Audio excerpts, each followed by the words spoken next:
আর একটা ক্যাফে খোলো, সেখানে আবার নতুন একটা ছেলেকে কাজের জন্য রাখো, ও অনেক হেডেক।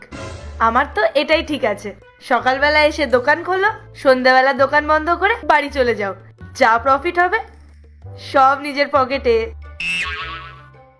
বিজনেস করে খাই, টাকা বাঁচাতে আমি ভালোই জানি। আপনি এক কাজ করুন না, আপনি একটা চায়ের দোকান খুলে নিন। হ্যাঁ, বিএসসি তো আমি এই চা বিক্রি করার জন্যই করেছিলাম। শো অফ করা মানুষ।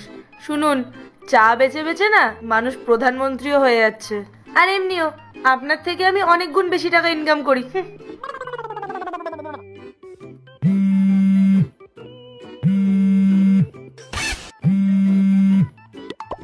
হ্যাঁ স্যার, হ্যাঁ স্যার, আমি তো একটু 2 মিনিট একটু বাড়ির দোকানে চা খেতে এসেছিলাম। হ্যাঁ স্যার, আমি এখনই আসি। ওকে স্যার, ওকে, হ্যাঁ ওকে। ওয়ে, আমার টাকাটা তো দিয়ে যান। আরে হ্যাঁ হ্যাঁ দিচ্ছি। আমি কি কোথাও পালিয়ে যাচ্ছি নাকি? বসের ফোন এসেছিল তাই। এই একটু চা চাইছে, একে একটু চা দাও। ওরে মাথা মোটা লোক, ও চা খায় না, বিস্কুট খায়।